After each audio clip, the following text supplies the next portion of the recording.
Hello everyone, welcome to True IAS. Previous lecture में हम लोगों ने कुछ ऐसे कानून देखे जिसकी वजह से नॉइज़ पोल्यूशन कंट्रोल होता है हमारे देश में।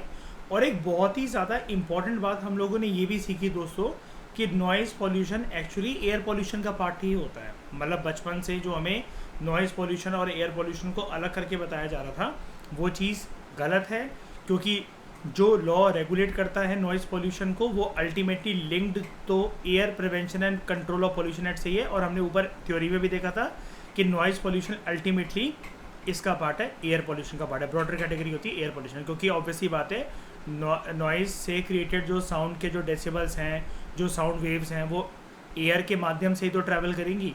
ठीक है, अब हम कुछ थोड़ी सी इंपॉर्टेंट बातें जानते हैं जिससे यूपीएससी प्रीलिम्स के अंदर क्वेश्चन बना सकता है। मेजर कॉजेज़ क्या है एयर पोल्यूशन के? ठीक है, नंबर 1 कॉज है जो सबसे प्रोमिनेंट कॉज है वो है व्हीकुलर एंड इंडस्ट्रियल एमिशन। मैंने व्हीकुलर एमिशन के कंटेक्स्ट में, ऑटोमोबाइल एमिशन के कंटेक्स्ट में आपको एक चीज़ बताई थी प्रीवियस लेक्चर के अंदर। देखो क्या होता है मयूर, आपने देखा होगा जैसे जो तंदूर होता है ना, या आग की भट्टी होती है, आपने उसके सामने देखा होगा सारी चीज़ें ना ऐसे हेजी सी धुंधली सी हो जाती हैं जब आग जल रही होती है। आर पार देखा है आज में कभी उसके? जैसे कोई भी भट्टी होती है या जो तंदूर होता है, आप कभी भी देखो तो सामने आसपास हेजी सा दिखता है, राइट? ऐसे आप कभी किसी ट्रैफिक जैम में फंस के देखो सॉरी किसी ट्रैफिक जैम में फंस के देखो तो वहाँ पर जो ये व्हीकल्स वगैरह जो खड़ी होती हैं उसमें भी आपको भरी दोपहरी के अंदर ऐसा ही हेजी सा जैसे तंदूर जल रही होती है ना, वैसे ही दिखेगा आपको। यानी कि गर्मी जो है सारे ऑटोमोबाइल के फ्यूम से, वो पोल्यूटेंट से, या आप कह लो कि डिस्चार्ज से वो फैल रही है। वो हीट जो है वो फैल रही है, और हीट के साथ साथ कुछ पोल्यूटेंट्स भी फैल रहे हैं। यहाँ तक पहले बात बताओ, मुझे समझ में आई जो मैं बोलने की कोशिश कर रहा हूँ? बताओ, आ गया? अब हम थोड़ा सा टेक्निकल एस्पेक्ट पे चलते हैं कि यही जो मैं चीज़ कह रहा हूँ ना कि गाड़ी जो है ये आग की भट्टी की तरह जो है एक गर्मी वाला माहौल पैदा करती हैं। तो सिर्फ गर्मी नहीं करती हैं, वो अपने साथ कुछ पॉल्यूटेंट्स भी छोड़ती हैं। और ये पॉल्यूटेंट्स हो सकता है कि एटमॉस्फेयर में जाकर, वो याद है अर्थ पर कुछ नोटोरियस लोग होते हैं, जब सूरज की किरणें जैसे पड़ती हैं शाम को, जब वो वापस जा रही होती है आज में, तो उसको ट्रैप कर लेते हैं कि हम तो नहीं जाने देंगे आपको, है ना? तो वो कुछ पॉल्यूटेंट्स ही तो होते हैं ना, वो कुछ ये कुछ गैशियस एलिमेंट्स ही तो होते हैं, है ना? तो गाड़ियों के अंदर या गाड़ियों की वजह से आज आप सीख जाओ, ये लिस्ट जान लो कि कौन कौन से पॉल्यूटेंट्स रिलीज होते हैं, और उसको आज ही लर्न करके सोना। एक होता है CO, कार्बन मोनोऑक्साइड। फिर नाइट्रोजन के सारे oxides, non methane volatile organic compounds, इसको NMVOCs कहते हैं, non methane volatile organic compounds. अब ये कौन कौन से होते हैं, इसके ऊपर NMVOCs के ऊपर अलग से क्वेश्चन आ सकता है। Which among the following are NMVOCs, non methane volatile organic compounds? UPSC को ऐसे क्वेश्चन बहुत पूछना पसंद है विद रिस्पेक्ट टू एनवायरमेंट, जो कि ज़्यादा टेक्निकल हो, कोई उनका आंसर ना कर पाए क्योंकि लोगों ने पढ़ नहीं रखा होता। दूसरी चीज़, कुछ ऐसी स्पीशीज़ को ढूंढ के ले आओ जो कि छुपे हुए स्पीशीज़ थे न्यूज़ के अंदर। ठीक है, तो NMVOCs कौन से होते हैं? Non methane volatile organic compounds, benzene, ethanol, formaldehyde, cyclohexane, फिर 111 ट्राइक्लोरोइथेन।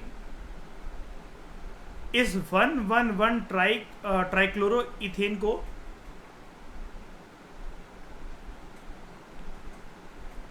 एकेटोन भी बोलते हैं, या एस्टोन, जो मर्जी आपको ठीक लग रहा है बोलो, उससे कोई फर्क नहीं पड़ता। लेकिन ये एसीटोन, 5 ये चीज़ें जो हैं non methane volatile organic compounds के जो कैटेगरी है, क्लास है, इसमें याद रखना।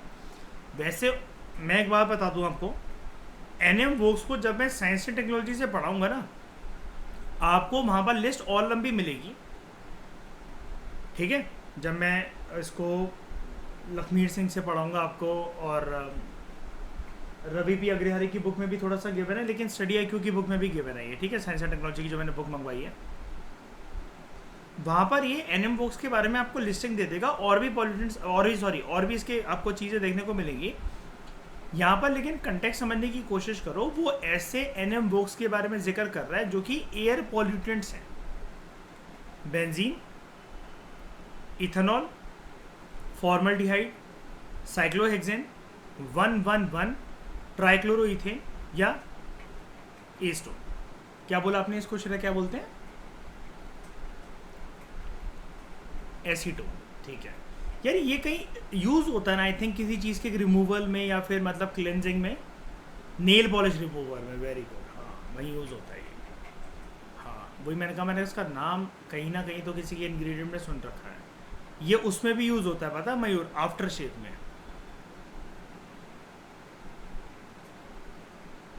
हाँ, दाढ़ी बनाने के बाद जो यूज़ करा जाता है ना, जैसे ताकि चेहरे पर कोई मतलब दाने वाने ना पड़े, ठीक है, तो आफ्टर शेव। ठीक है, अब मैं सिर्फ मेल नहीं बोल सकता कि मेल्स दाढ़ी बनाते हैं, आजकल लड़कियों के भी बाल आते हैं चेहरे पे, तो वो भी बनाती हैं शायद से। ठीक है, तो they are the major pollutants.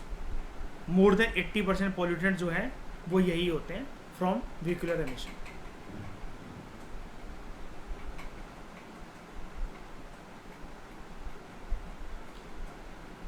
तो अदर ट्रेस एमिशंस इंक्लूड, अब ये क्या था, हमने क्या पढ़ा? ज़्यादातर देखो एक चीज़ समझने की कोशिश करो, ज़्यादातर air pollution Shreya non methane compound से होता है, वॉलेटाइल ऑर्गेनिक कंपाउंड्स, उसको साइड हटाओ, नॉन मीथेन एलिमेंट्स की वजह से होता है ना। 80% से ज़्यादा रिस्पॉन्सिबल ये पॉल्यूटेंट्स है, मेजर पॉल्यूटेंट्स है ना। अब एक चीज़ समझ लेना, देखो रूल तो रूल ही है ना, जैसे इसके अंदर हम आशी में अपना दिमाग तो लगा नहीं सकते हैं कि मेजर पॉल्यूटेंट मेरे हिसाब से ये होता होगा। मेरे हिसाब से क्या होता है, जो चीज़ देखी गई होगी गाड़ियों से ज़्यादा जो निकलता है, हम उसी को तो मानेंगे कि नहीं मानेंगे, राइट? अब नॉन मीथेन मोर देन 80% कॉन्ट्रीब्यूटर है मयूर, बाकी 20% में आता है आपका methane, carbon dioxide and oxides of sulphur and TSPs, यानी कि टोटल सस्पेंडेड पार्टिकल्स। अब मुझे एक बात सच्ची बताना, जिसमें अगर कल को एक क्वेश्चन अगर पेपर में आता और वो हमें एक तो ऊपर वाली कैटेगरी की, एक ऊपर वाली लिस्ट की कैटेगरी बना देते एक स्टेटमेंट में और नीचे वाली बना देते, फिर वो हमें कहते कि बताओ इनमें मेजर जो है वो मेजर जो पॉल्यूटेंट्स है वो कौन से हैं। हमारा बेट जनरली इसी पे नहीं होता, क्योंकि हमें तो यही समझाया जाता है वैसे तो ज्योग्राफी वगैरह के अंदर कि यही घूमते रहते हैं ज़्यादातर तो एनवायरनमेंट के अंदर, है ना। पता है क्या होता है, सिर्फ कंटेक्स्ट ऐसे बदल जाता है इसमें, वो हमसे पूछ क्या रहा है, बस यही पूरा खेल होता है। तो मतलब आपको वो देख रहे हो मयूर, वो ये तो पूछ नहीं रहा है कि एनवायरनमेंट के अंदर इनमें से ज़्यादा क्या घूम रहा है, ज्योग्राफी में इनमें से, ज्योग्राफी के कंटेक्स्ट में इनमें से एटमॉस्फेयर में ज़्यादा क्या मिलेगा। आप भी जानते हो कि ऊपर वाली चीज़ें ओवरऑल अर्थ पे हमें कम मिलती हैं। क्वेश्चन की टोन है Shreya, major vehicular pollution, automobile से रिलीज होने वाले पॉल्यूटेंट्स कौन से हैं मेजर। यहाँ पर अभी डिबेट इस चीज़ के ऊपर नहीं है कि एटमॉस्फेयर में कौन सी चीज़ क्या ज़्यादा घूम रही है, पर्यावरण में ज़्यादा क्या देखने को मिलता है। वो आपको यहाँ पर एक चीज़ में बांध रहा है, वो आपको बहुत स्पेसिफिक तरीके से ये पूछ रहा है कि व्हीकुलर और इंडस्ट्रियल एमिशन ज़्यादातर कौन से पॉल्यूटेंट्स से बना होता है, या कौन कौन से ज़्यादातर पॉल्यूटेंट्स हैं विच आर रिस्पॉन्सिबल फॉर, या रिस्पॉन्सिबल नहीं, which are the outcome of vehicular and industrial emission. ठीक है, तो यानी कि 20% गाड़ियों से और इंडस्ट्रीज से क्या निकलता है, methane, CO2, oxides of sulphur SOx and total suspended particles. 80% से ज़्यादा, 80 से 85% के आसपास क्या निकलता है, carbon monoxide, oxides of nitrogen. यानी कि इसमें भी एक डिबेट हो सकती है, मतलब डिबेट नहीं सॉरी, मतलब फंसाया जा सकता है आपको कि ज़्यादातर क्या रिलीज होता है गाड़ियों के फ्यूम्स की वजह से, उनके इंजन्स की वजह से, नाइट्रोजन के ऑक्साइड या सल्फर के ऑक्साइड्स, बताओ। नाइट्रोजन के ऑक्साइड। अब इनमें ऑक्साइड्स ना, मतलब बेसिकली श्रेय आप जानते हो कि एक ब्रॉडर कैटेगरी होती है, इसमें सारी चीज़ें आ जाती हैं, है ना, नाइट्रिक एसिड, नाइट्रोजन डाइऑक्साइड, है ना। तो ऑक्साइड्स एक बहुत अम्ब्रेला टर्म होती है ना, ऑक्साइड्स मतलब वो एक नहीं होता, वो जो कोई भी चीज़ जो जिसके अंदर नाइट्रोजन हो अलग अलग फॉर्मेट के अंदर, उसको ऑक्साइड्स कहा जाता है, ऑक्साइड्स ऑफ नाइट्रोजन, है ना, और जो कि रिएक्ट करे in the presence of oxygen. ठीक है, क्या ये सब चीज़ें भी मिलकर, ऐसा जो ऑक्साइड्स जो होते हैं, क्या ये सब चीज़ें मिलकर एसिड रेन करवा सकती हैं? स्मोक के लिए रिस्पॉन्सिबल हो सकती हैं? मार्बल को कोरोड और इरोड करने के लिए रिस्पॉन्सिबल हो सकती हैं? लंग्स में एंटर कर सकते हैं, है ना? और जो पेशेंट्स होते हैं फिर अस्थमा एंड ब्रोंकाइटिस, उनको इनमें से कोई भी ऐसा पॉल्यूटेंट है, चाहे वो 80% से ज़्यादा वाला हो या फिर जो माइनर हो, माइनर तो किसी को नहीं कहना चाहिए, लेकिन ऐसा कुछ है कि जो इंसानों को बिल्कुल इसमें से प्रभावित नहीं करेगा? नहीं करेगा, सारे। CO2 भी करेगा क्या? CO2 तो हमारे अंदर भी भरा रहता है, फिर हम तो नहीं मरते। हाँ, ऑक्सीजन के साथ बैलेंस करके की कोशिश करता है, ऑक्सीजन ज़्यादा रहता है। CO2 जब आपकी बॉडी के अंदर ज़्यादा भरता है ना, आपके दिमाग की नस दर्द होने लग जाती है, आपका सर दर्द होने लग जाता है। आपका सर दर्द इस प्रकार से होता है कि आपको वॉमिटिंग भी हो सकती है और इंसान फेंट भी हो सकता है और वीक फील करता है, एनर्जाइज फील नहीं करता। तभी तो हम क्या करते हैं इसमें, इसके लिए, इसको बाहर निकालने के लिए हम मेडिटेशन। ठीक है। अच्छा, मैं एक बात ना आगे बताने से पहले, बढ़ने से पहले, क्योंकि EVS है, अब मैंने इसका जो कंटेंट प्रिपेयर कर रखा है वो साइंस एंड टेक्नोलॉजी के साथ सिंक करके प्रिपेयर कर रखा है। मैं एक ना बुक्स के बियॉन्ड जाकर एक आपको चीज़ समझाने की कोशिश करता हूँ, समझने की कोशिश करना एग्जाम में, क्योंकि जितना आप रियलिस्टिक आंसर लिखते हो ना, आप एग्जामिनर उतनी कदर करता है आपकी। ये पॉल्यूटेंट्स रोज़मर्रा के जीवन में हमारे शरीर में एंटर करते हैं कि नहीं करते हैं, हाँ या ना? ये हमारी उम्र भी कम कर रहे हैं, इसका मतलब दिल्ली और गुड़गांव नोएडा जैसे इलाकों में 10-10 साल लोग यहाँ पर कम जिएंगे, आंकड़े ये कहते हैं, कर रहे हैं। अब अगर डेली लाइफ में अगर इसका असर अगर हमें कम करना है तो सबसे बेस्ट सॉल्यूशन आप क्या मानते हो, क्या होना चाहिए?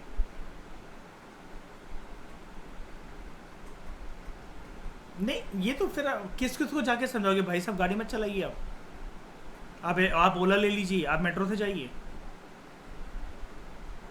आप खुद से क्या ले सकते हो ये बताओ पहले। आप दूसरों को नहीं समझा सकते यहाँ पर क्या?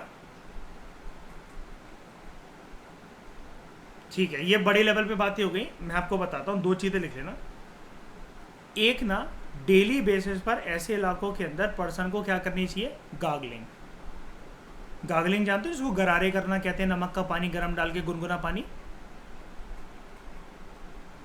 ठीक है, एक गार्गलिंग करनी चाहिए। दूसरा, 2 बार ल्यूक वार्म वाटर पीना चाहिए पर्सन को। मैं ये क्यों बता रहा हूँ? आप कहोगे सर ये क्या एकदम से? बात ये है, बुकों के बियॉन्ड जाकर जब मैं ये सॉल्यूशन देख रहा था, अभी स्टडी IQ की बुक में, जब ये सारी चीज़ें लिखी हुई थी, उसने थोड़ा सा एक हायर लेवल पे जाके समझाया, बहुत अच्छे से एक्सप्लेन करा हुआ है इसी सेम टॉपिक को, कि सही बात है, उसने मतलब एक नया पर्सपेक्टिव दिया मुझे कि हाँ यार ये रोज़मर्रा के जीवन के अंदर होता है, तो उसका सॉल्यूशन वहीं डिस्कस कर लिया जाए। तो वहाँ पर उसने बहुत सारे वो सॉल्यूशन दे रहा था। अब जब भी कोई ऐसी चीज़ आती है तो मैं अपना खुद का दिमाग भी लगाता हूँ, मेरे को क्या चीज़ पसंद है, आपसे क्या बोलता हूँ, जब सारी चीज़ें एडवांस में आपके सर के ऊपर से जा रही हूँ, आप बिल्कुल बेसिक पे उतर जाओ। बिल्कुल आसानी से क्या करा जा सकता है इन चीज़ों को करने के लिए? आप अपने हथकंडे क्या अपना सकते हो, आपका खर्चा भी ना हो, जिसमें आप ल्यूकवार्म वाटर पियो और नमक का पानी यूज़ करके गार्गलिंग करो, गरारे का, जिससे आपके थ्रोट में ये जो पॉल्यूटेंट सारे के सारे जाते हैं और सलाइवा के साथ मिक्स होते हैं, तो वो चीज़ें ज़्यादा आपके लंग्स में एंटर ना करें। आपके एल्वियोलाई जो होते हैं, आपको पता है लंग्स के बैलून्स को कहा जाता है ये, है ना, वो हेल्थी भी रहे और लंग्स जल्दी जल्दी से उनको फिल्टर आउट कर सके। और मान लो कि खुदा ना खासा वो एंटर कर भी रहे, जो कि कर रहे हैं ऑटोमेटिकली, तो what you should do is आपको ल्यूकवार्म वाटर पीना चाहिए उसके लिए, ताकि वो एक जो लेयर है वो लंग्स पे ना बन पाए। एंड फिर उसके बाद आप स्टेप्स मतलब ये अपना सकते हो कि ऑलरेडी जब इतना ज़्यादा पॉल्यूशन है तो इंसान के अंदर जागरूकता होनी चाहिए, वो सिगरेट ना पिए, ठीक है, चरस गांजा ना फूके, तो ये सब चीज़ें फिर मतलब एक अलग अलग स्टफ़ है ये। ठीक है, बेसिक चीज़ यही है जो मैंने आपको बताई। पहले बताओ ये पर्सपेक्टिव समझ में आया मैं क्या बोलने की कोशिश कर रहा हूँ और इसके और कैसे रिलेट कर रहा हूँ इस चीज़ को मैं? ठीक है। हमें क्योंकि सॉल्यूशन ओरिएंटेड बनना है, हमें सिर्फ मयूर ये प्रॉब्लम थोड़ी ना हाईलाइट करनी है ये वाली कि पॉल्यूशन पॉल्यूशन पॉल्यूशन पॉल्यूटेंट्स, है ना। उसके बाद ट्रैफिक कंजेशन जो है, इसकी वजह से भी जो ये एमिशंस होते हैं ये काफ़ी हद तक ये और काफ़ी ज़्यादा तादाद में ये फैलते रहते हैं, ठीक है। जो क्रिटिकल इंडस्ट्रीज हैं such as iron, steel, sugar, paper, cement, fertiliser, copper, aluminium, they also contribute to suspended particulate matter, sulphur, oxides of sulphur, nitrogen oxides and CO2 emissions. अब इसमें सारी चीज़ें आ जाती हैं, आप मतलब नाइट्रिक एसिड मान लो, आप सल्फ्यूरिक एसिड मान लो, आप कार्बन डाइऑक्साइड मान लो, नाइट्रोजन डाइऑक्साइड मान लो, सल्फर डाइऑक्साइड मान लो, ये सारी चीज़ें आने लग जाती हैं। और अभी ये चैप्टर मैंने आपको बताया, अभी ये वाला चैप्टर है plus effects of air pollution का अगला चैप्टर है, तो इसमें तो 2 चैप्टर उन्होंने बता दिए। तो जो इफेक्ट्स है ना, जो तो वो वाली बात मैंने आपको यहीं बता दी, इफेक्ट्स के साथ साथ सॉल्यूशन भी दे दिया मैंने आपको, क्योंकि आप जो बोल रहे हो वो सेकेंडरी चीज़ है। और आपको पता है जो रिसर्च रिपोर्ट ये क्या कहती हैं, यार एक बात बताओ, पर्यावरण ना नॉर्मल तरीके से घूमने के लिए होता है।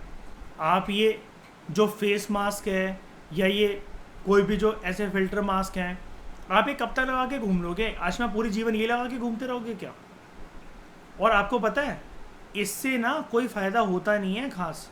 वो इसलिए नहीं होता है क्योंकि आपकी खुद की फिर जो हवा होती है, CO2 जो प्रॉपर तरीके से आप रिलीज़ कर सकते थे वो रिलीज़ नहीं होता, बल्कि फिर आप उसको भी जल्दी जल्दी इनहेल करते रहते हो। जॉगिंग के टाइम पर कभी मास्क पहन के भागना, तब आपको पता लगेगा कि आपका स्टेमिना क्या होता है। ऐसा फील होगा कि अगर एक राउंड काट लिया ना, अगर एक मतलब 400 मीटर 500 मीटर का दौड़ लिए मास्क लगाकर, ऐसी हालत हो जाएगी कि अभी मरे या फिर अभी बेहोश होकर गिर जाओगे अभी, ठीक है। उसके बाद इम्प्रॉपर यूज ऑफ पायरोलाइसिस। ये पायरोलाइसिस टेक्निक क्या होती है? UPSC इसके बारे में पूछ चुका है। अच्छा टेक्निक छोड़ो, वो तो अभी मैं बताता हूँ। ये यूज़ कहाँ होती है शहरों में? मयूर, ये हमारे दिल्ली में कहाँ यूज़ होती है? किस चीज़ के लिए है शरिया? कहाँ यूज़ होती है हमारी ये टेक्निक? ये गुड़गांव में और ये दिल्ली में और नोएडा के इलाकों में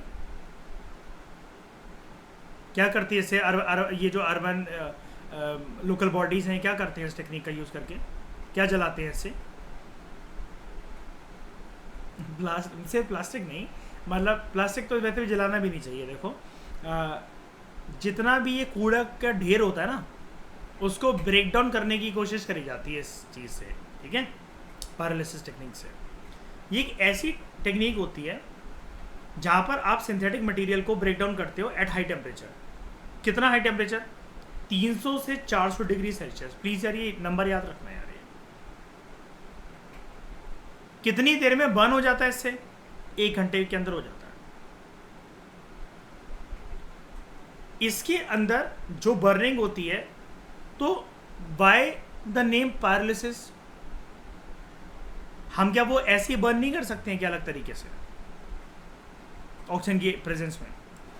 तो यहाँ पर क्या है कि मैं आपसे ये पूछ रहा हूँ कि फिर हम ऑक्सीजन की प्रेजेंस में मतलब बाय दिस टर्म पायरोलाइसिस, हम ऑक्सीजन की प्रेजेंस में भी तो फिर जला सकते हैं। बात यही है कि ये टेक्निक यूनिक इसलिए है बिकॉज ये जो सिंथेटिक मटेरियल का जो ब्रेक डाउन होता है, it is burn in the absence of oxygen high temperature पे। अब मुझे उसको बर्निंग नहीं कहना चाहिए, लेकिन हाई टेम्परेचर की वजह से ब्रेक डाउन होना चाहिए, क्योंकि बर्निंग के लिए तो देखो रूल यही कहता है साइंस का कि ऑक्सीजन की प्रेजेंस ज़रूरी है, राइट। तो पायरोलाइसिस जो है it is safer technique than burning, लेकिन फिर भी ये एक फाइन कार्बन मैटर जो है, ठीक है। अब ये फाइन कार्बन मैटर ये आगे चलकर यही आज एक दिक्कत वाला एक शहरों के लिए बना रहता है चीज़, जिसको हम लोग क्या कहते हैं, वन ऑफ द एलिमेंट होता है। मैंने आपको बताया था ना PM 2.5 एंड PM 10, है ना, पार्टिकुलेट मैटर वगैरह। बहुत छोटे छोटे छोटे आपके हेयर के भी 100th या 1000th जो साइज़ होता है, ठीक है। पायरो गैस एंड ऑयल, ये रेसिड्यूज का बच जाता है। और अगर इनकी इनएडिक्वेट मैनेजमेंट अगर हो, मतलब अच्छे से अगर ये मैनेज ना करे जाएँ, तो ये जो बाय प्रोडक्ट्स हैं दे पोज हेल्थ रिस्क। बड़े सारे जो टायर जो पायरोलाइसिस होते हैं और इंडस्ट्रियल पायरोलाइसिस जो यूनिट्स होते हैं, they are employing technologies that are polluting. मतलब वो अच्छे से ब्रेक डाउन तो कर पा रहे हैं, लेकिन ये जो बाई प्रोडक्ट्स हैं इनको ठिकाने नहीं लगा पा रहे हैं। अब ये टायर पैरालिसिस क्या है, टायर को देखो, अगर एसिड अगर बर्न करा जाए ना, आप कभी भी देखना, जैसे कभी भी दंगे की वीडियो कोई देखी अगर आपने, या कहीं पर भी कुछ भी गाड़ियों को आग लगाते हैं, टायर को कभी कभार चलाते हैं किसी नेता के खिलाफ वो करने के लिए, धरना प्रदर्शन करने के लिए, कि उसका एक पुतला बना दिया, उसके गले में टायर लगवा दिया और जूतों की एक माला लटका दी और उसको फिर जला रहे हैं। अब काइंड ऑफ जो मटेरियल जूते का है रबड़ वाला, वही रबड़ वाला टायर का भी है, और इसको जलाने से आपने देखा होगा कि वो काला काला काला काला धुआं हर जगह निकलता है। सारी बातें छोड़ो, नायक मूवी तो देखी होगी, उसके अंदर जब महाराष्ट्र में जो दंगे होना शुरू होते हैं तब भी ऐसी चीज़ें होती हैं, या फिर आपने वीडियोस देखी होंगी, टीवी पे इतनी बार आता है कि आज यहाँ दंगे हो गए, वहाँ दंगे हो गए। तो ये जो टायरों में जो लगाकर जो आग लगाई जाती है, इससे तो पॉल्यूशन बहुत ज़्यादा फैलता है। चलो मान लो कि आग ना लगा के हम लोग पैरालिसिस टेक्निक का अगर सहारा ले रहे हैं, अब टायर को वैसे जलाना सेफ नहीं है, लेकिन अब टायर कितना बड़ा होता है और टायर कितने सारे होते हैं, यानी कि अगर आपको एक गाड़ी के टायर को ब्रेक डाउन करना है, वो सिंथेटिक मटेरियल का ब्रेक डाउन करना, तो यानी कि 4 टायर को आपको मतलब ठिकाने लगाना पड़ेगा। अब वो 4 टायर इतने मोटे मोटे रबड़ के, तो कितना ज़्यादा वो फाइन कार्बन मैटर, पायरोगैस और ऑयल एज अ रेसिड्यू को छोड़कर जाएंगे। उसको ठिकाना अगर नहीं लगाया जाएगा तो बेटर तो फिर यही था कि नॉर्मली ऐसे टायर को ही जला देते फिर। ठीक है, नेशनल ग्रीन ट्रिब्यूनल ने 2014 में प्रोहिबिट करा था the use tyres from being burn in the open और being use as a fuel in ब्रिकलिन्स।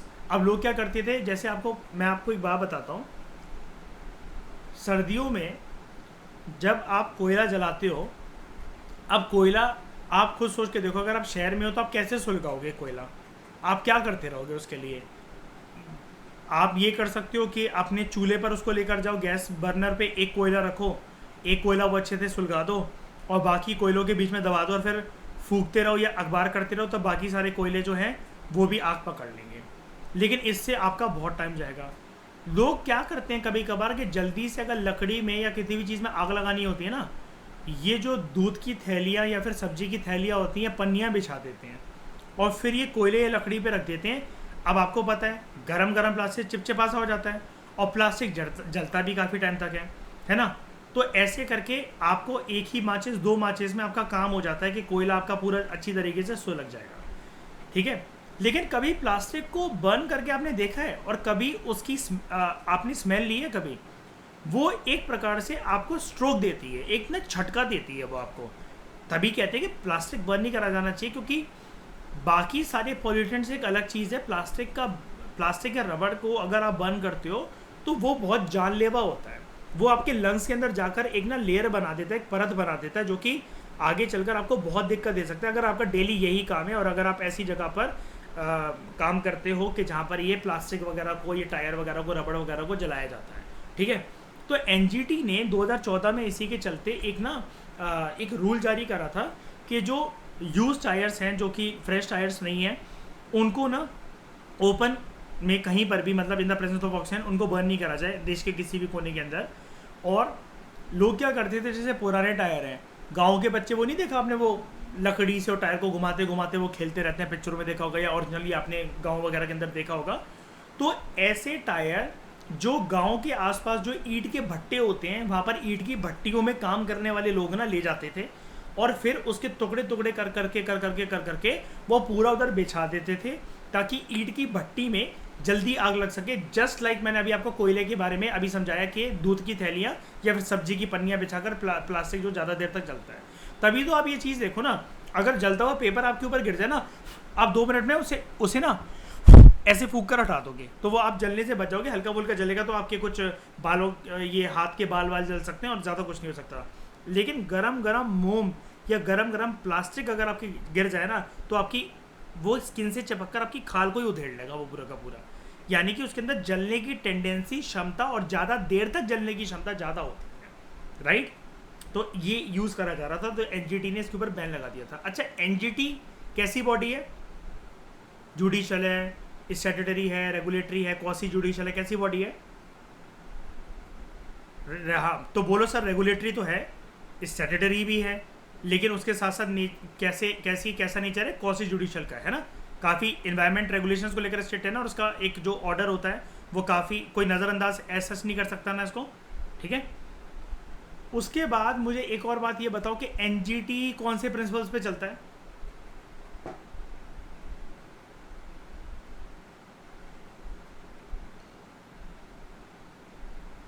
मैंने बताया भी था यार, तुम लोग ना दिल तोड़ते हो फिर यार। चलिए, याद है नेचुरल जस्टिस? अभी बताया था 4 दिन पहले, प्रिंसिपल ऑफ नेचुरल जस्टिस बताया था मैंने। काफ़ी यूनिक है कि अगर ये शब्द आ भी गया तो पेपर के अंदर ये सोचने की क्षमता को ख़त्म कर देगा ये। अब टू बी फ्रैंक, ऐसी हमारे देश में 5 से 7 बॉडीज़ हैं। मेरे पास एक लिस्ट पड़ी हुई है, राइट टाइम आने पर मैं आपको ये लिस्ट दे दूंगा जब हम रिवीजन 1 अक्टूबर से शुरू करेंगे। अभी एनजीटी के अलावा टू बी फ्रैंक मुझे याद नहीं आ रही है। 7 बॉडीज़ या 5 से 7 बॉडीज़ हैं और बनती भी रहती हैं जो कि प्रिंसिपल नेचुरल जस्टिस पे काम करती हैं।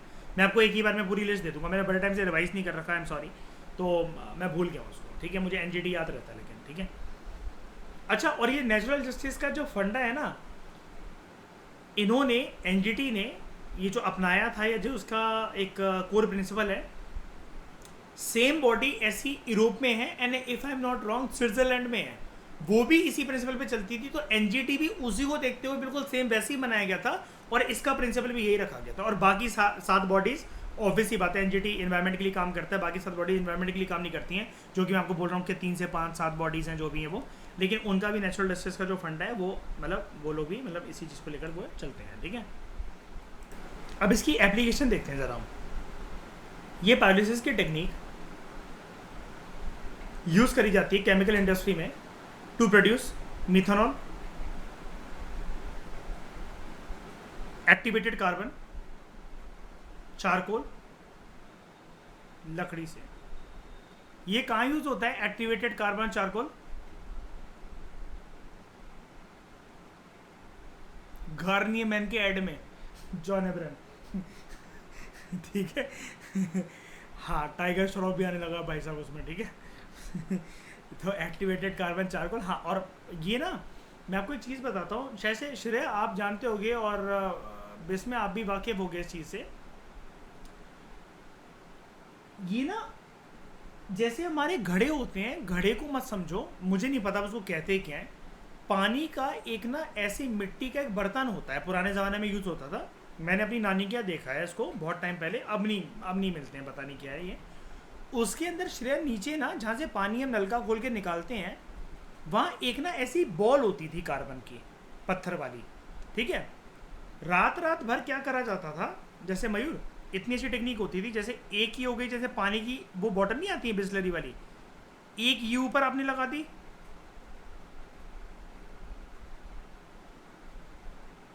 एक ये नीचे लगी हुई है, यहां पर आपका इस जगह पर पानी का नल लगा हुआ है। ठीक है, इधर जो बीच में फिट है,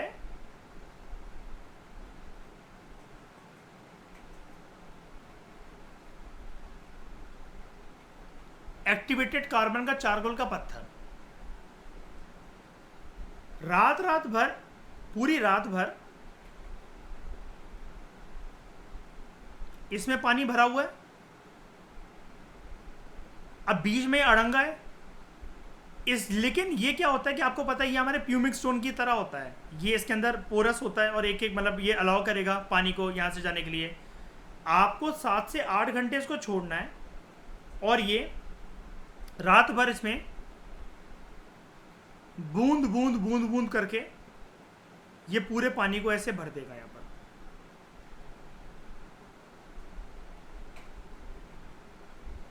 रात भर में पूरा पानी भर देगा। उसके बाद जो आप ये वाला पानी जो पियोगे,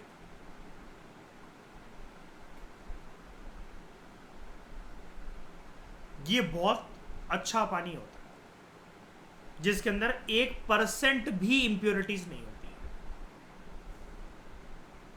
अब ये टेक्निक वापस आना चाह रही थी कुछ साल पहले इंडिया में, आती है आज भी। अब मुझे टू बी फ्रैंक नाम नहीं पता, मैंने इसको लेकिन आंखों से देख रखा है कि नानी मेरे ऐसा करती थी।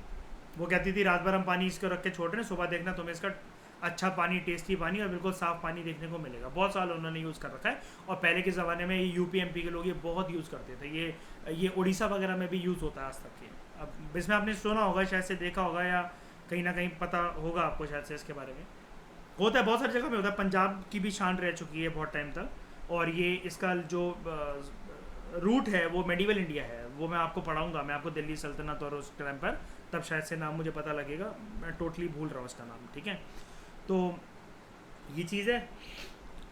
तो इससे क्या होता है कि ये टेक्निक लौट रही थी, लेकिन इसके चलते चलते एक नई चीज़ आ गई बीच में। क्या?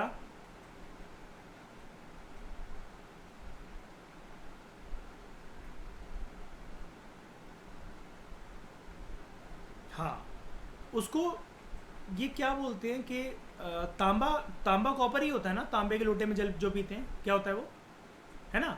तो कॉपर या ब्रॉन्ज कह लो उसको वैसे ही तरीके से,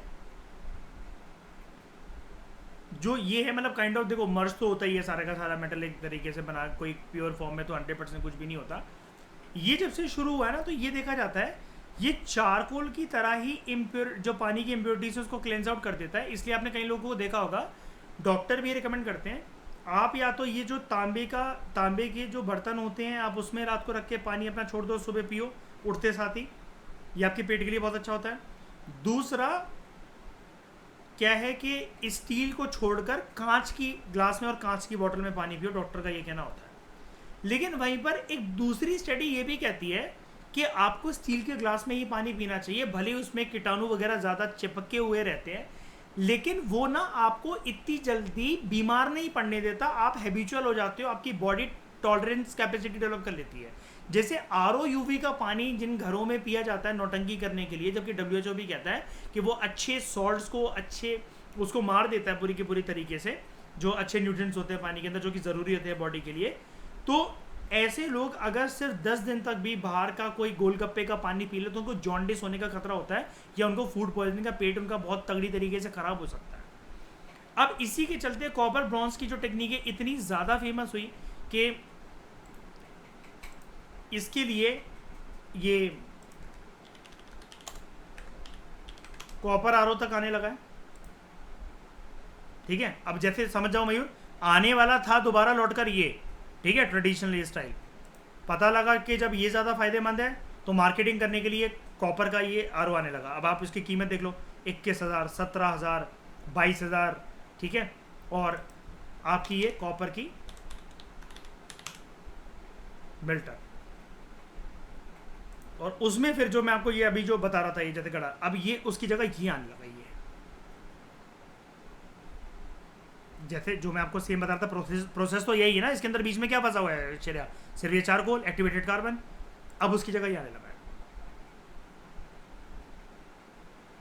देख लो श्रेया कितनी तगड़ी स्टडी है इसकी, स्टडी IQ वाली बुक की, मतलब इनसाइट्स मैंने लिए हैं उससे, लेकिन डायरेक्टली इनडायरेक्टली रेफरेंस ने बहुत सारी चीज़ों की दे रखी है। उसके बाद एक तो हड़प्पा ख़त्म नहीं होता ना कभी लाइफ से वो हर बार कोई ना कोई नई टर्म लेकर चली आता है।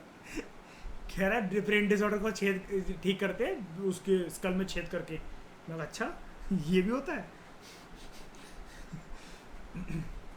तो सिंथेटिक गैस जो है produce from the pyrolysis, it can be use in gas turbines for producing electricity. Mixture of soil, stone, ceramics and glass, जो कि पायरोलिसिस वेस्ट से ऑब्टेन करा जाता है। ये बिल्डिंग मटेरियल में काम आता है, काफ़ी स्ट्रॉन्ग होता है, सॉलिड होता है।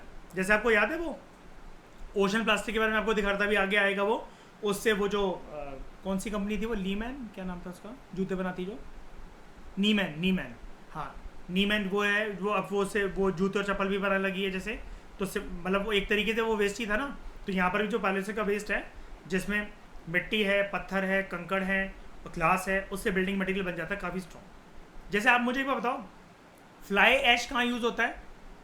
फ्लाई ऐश के ऊपर रूल्स है ना कि इसको मतलब सेव करके रखना है, इसको एनवायरनमेंट में से रिलीज नहीं करने देना है।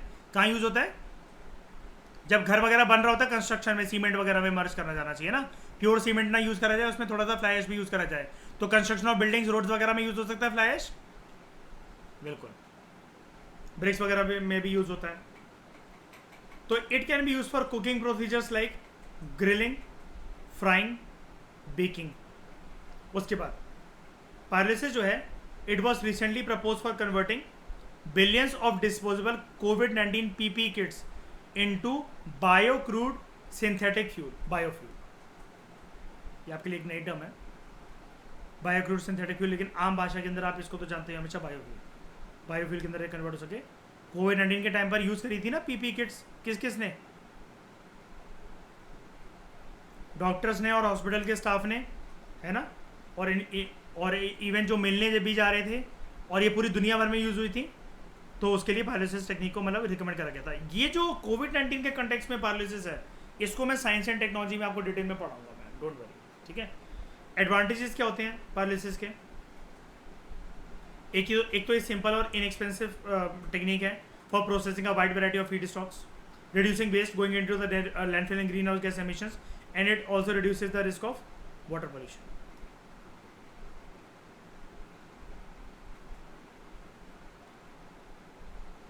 तो ये जो व्हीकुलर और इंडस्ट्रियल एमिशन था, ये एक पहला फैक्टर था, मैंने इसको नंबर 2, 3 करके लिख दिया। दूसरा जो फैक्टर है किसके लिए?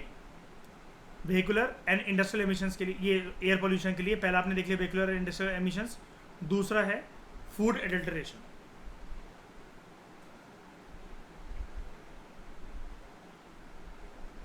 जो टैक्सेस हैं डीजल और गैसोलीन के ऊपर, they are high as compare to that on the kerosene, जो कि कुकिंग फ्यूल की तरह यूज़ होता है।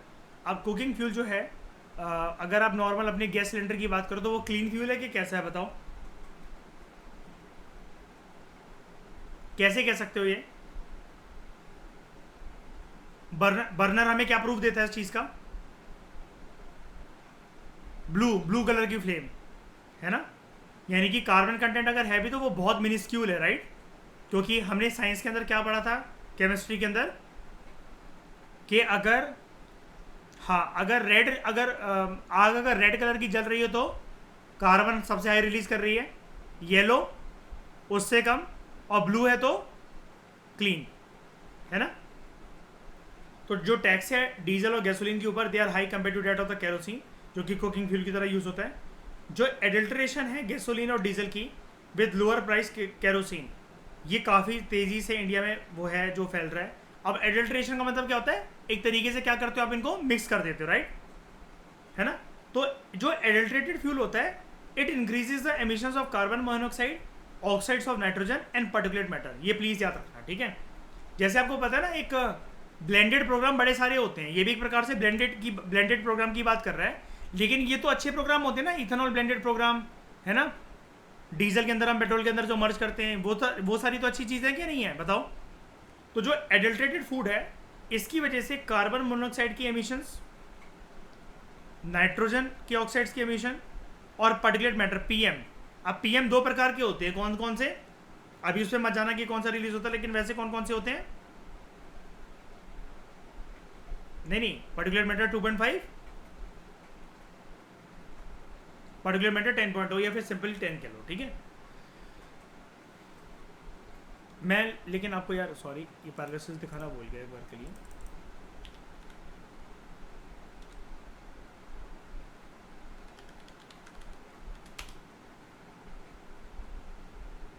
ये ऐसी टेक्निक होती है।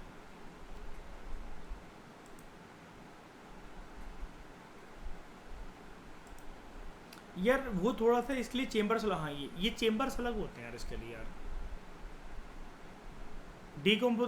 डिकम्पोज करने का काम इसमें ये है कि ब्रेक डाउन करना है हमें इसको। अब मुझे एक बात बताओ, ये जो इसको अभी क्लेंज आउट कर रही थी, अंदर तोड़ रही होगी, सिंथेटिक मटेरियल का ब्रेक डाउन कर रही होगी, ये देखो ये काला क्यों हो गया है? Carbon content. हमने क्या पढ़ा ऊपर? फाइन कार्बन मैटर इकट्ठा हो जाता है, ठीक है, और ऑयल एज ए रेसिड्यू। इस पे अंगूठा टच करके ना काली नजर का टीका लगा सकते हो मयूर किसी को भी।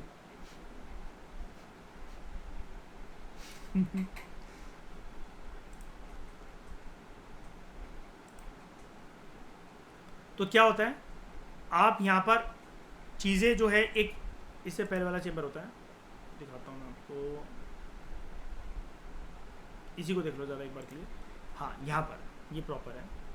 आपने यहाँ पर चीज़ें डाली, मान लो क्या क्या डालना चाह रहे हैं। यहाँ पर आपने प्लास्टिक की बॉटल डाली, पुराने को जूते डाले, रबड़ के आर्टिकल्स डाल दिए, और टायर डाल दिए इसके अंदर, ये सारी चीज़ें डाल दी, ठीक है, जो कि अगर नॉर्मल तरीके से अगर बर्न होते तो काफ़ी ज़्यादा पर्यावरण को हानि पहुंचाते।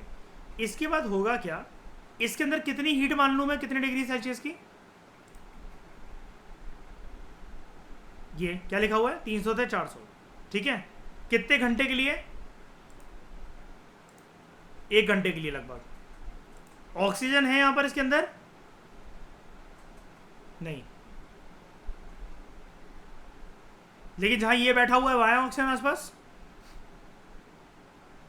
ठीक है, बात तो हो गई, ठीक है। ये भी किट विट लगाकर बैठा हुआ है, नुकसानदायक ही होता होगा ये वैसा चेम्बर, पता नहीं मुझे कभी, क्योंकि देखा है वैसा नहीं है मैंने चीज़ों को कभी। किट विट लगाकर बैठा हुआ है, परछाई बोल रही है इसकी, यहाँ पर देखो पीछे पता नहीं क्या क्या टिका हुआ, ऑक्सीजन सिलेंडर पता नहीं क्या क्या रखा हुआ है अपने पास, ठीक है। अच्छा, ऐसे ट्रीटमेंट प्लांट्स के अंदर पानी भी बहुत अधिक मात्रा के अंदर यूज होता होगा क्या? यस, ब्रेकडाउन करने के लिए यूज़ होता है, ठीक है, काफ़ी हद तक यूज़ होता है। और उसके बाद आप इधर यहाँ पर देख लो, ये आपने डाला जैसे यहाँ पर, इसके बाद ये यहाँ पर जाएगा, ये पायरोलिसिस रिएक्टर होता है, यानी कि जो हमने यहाँ पर देखा, ये क्या है, पायरोलिसिस रिएक्टर, ठीक है।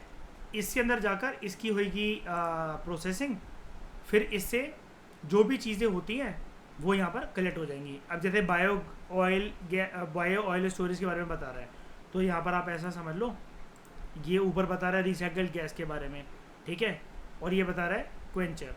ये क्या होता है, यही जो 3 चीज़ें इकट्ठी होती हैं, fine carbon matter, pyrogas and oil as a residue,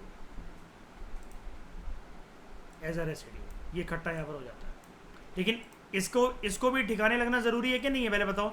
जो यहाँ पर इकट्ठे हो रही हैं चीज़ें, ये सही है कि हम इसको ऐसे रिलीज कर दें एनवायरनमेंट के अंदर? नहीं ना।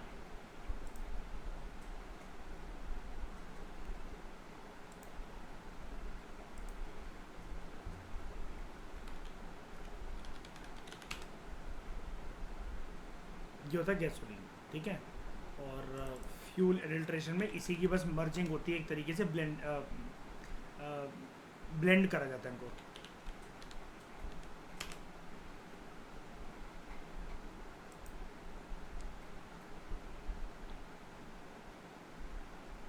कमर्शियल फ्यूल के अंदर आप 3-4 तरह के फ्यूल और मिला देते हो। हिंदुस्तान के आदमी से मेहनत मत करवाओ, ये करवा लो। देख रहे हो मयूर, पकड़े गए फ्यूल एडल्ट्रेशन नेटवर्क में। मतलब वो सोच रहे हो श्रेया, खबर ये भी नहीं आ रही कि घर में करते हुए पकड़े गए एडल्ट्रेशन नेटवर्क।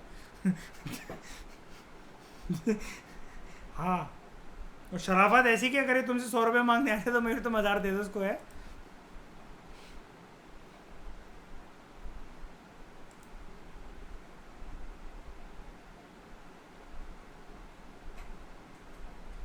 नहीं, वो ये वाली बात है, लेकिन ये ना मर्ज जब कर दिया जाता है तो वो खतरनाक होता है, उस मर्जिंग के ऊपर बैन है एक्चुअली। आप ऐसे कोई भी चीज़ मर्ज नहीं कर सकते, वरना वो तो इथेनॉल ब्लेंडेड प्रोग्राम और ये diesel blended petroleum blended programme biomass के साथ जो भी मोलेसिस को मिक्स करके जो 20% फ्यूल उनका लिया जाता है, ये फिर ऐसा क्यों चल रहा है बताओ? ये लोग करते क्या है, देखो ये ना दिखा रखा है पीछे पेट्रोल पम्प, लेकिन उसके अंदर ये कैरोसिन वगैरह सब मिक्स कर करके वो पेट्रोल जो नकली पेट्रोल बन जाता है। आपकी गाड़ी की बैंड, हाँ गाड़ी की बैंड बजा देगा, गाड़ी की बैंड ऐसे बजा देगा, इंजन आपका उस चीज़ के लिए बना नहीं है, ठीक है। जब ऐसा तरीके से फ्यूल जाएगा, और ये पता है कहाँ पर होता है, जैसे जनरली जो ये जो ऐसे नेटवर्क और ये जो गैंग्स पकड़ी जाती हैं, जैसे जो बीहड़ वाले इलाके नहीं होते हैं जहाँ पर ये जंगल वंगल होता है, या हाईवेज़ की तरफ आप जाते हो, जैसे कोई वहाँ चेक करने नहीं आने वाला, फटाफट लोगों को पेट्रोल भरवाना निकलना है, और कौन ही रुकता है वहाँ पर, कौन ही चेक करने आता है, तो ये लोग कुछ टाइम के बाद चालाकी करने लग जाते हैं। क्या कह रहे हो? पानी मिला के दे दिया, पता चला, सही बात है। और उससे ये भी होता है फिर, पता है, ये अपनी स्कूटी की जो टंकी होती है ना पूरी, या मतलब इंजन मतलब बोल जाता है पूरा तरीके से।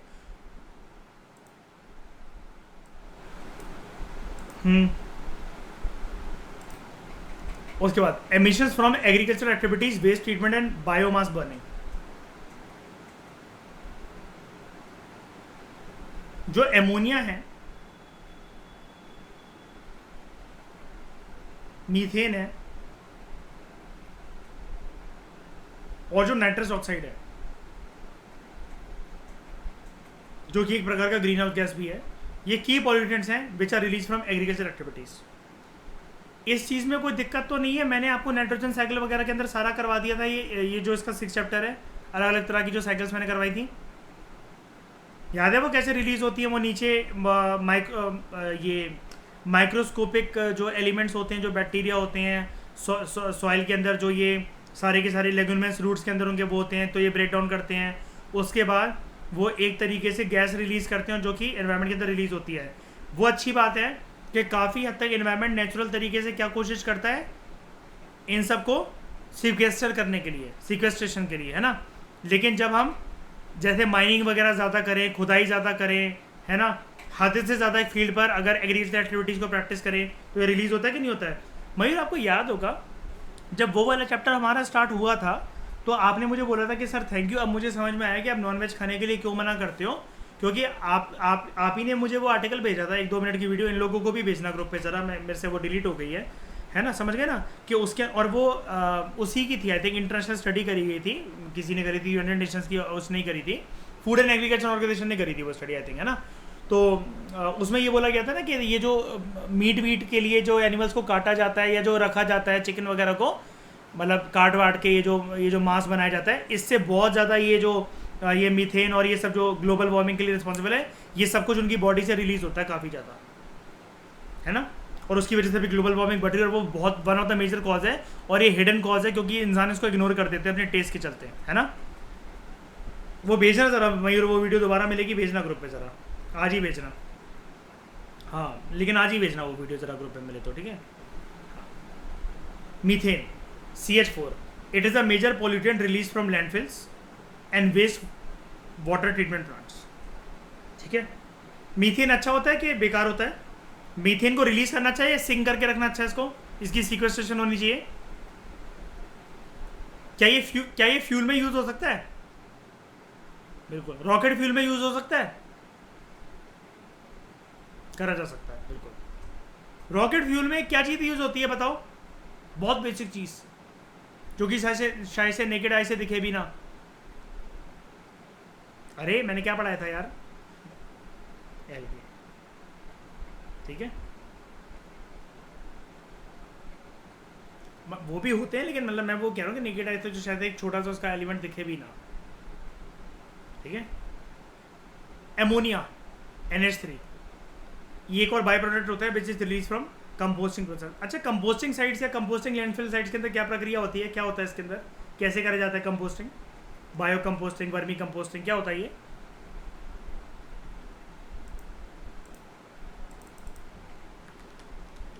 हाँ, तो वो क्या बन जाता है कुछ टाइम में। मैंने दृश्यम मूवी का पहला पार्ट देखा आपने?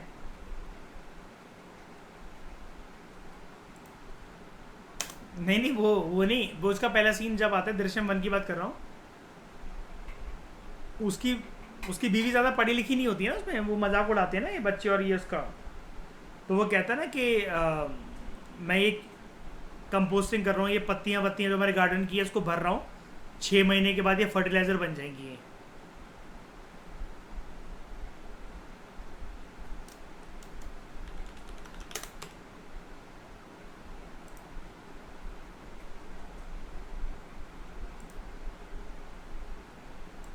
इससे क्या रिलीज होता है कभी कभार? एमोनिया। तो कहते हैं ना कि एमोनिया रिलीज होता है इससे, ठीक है।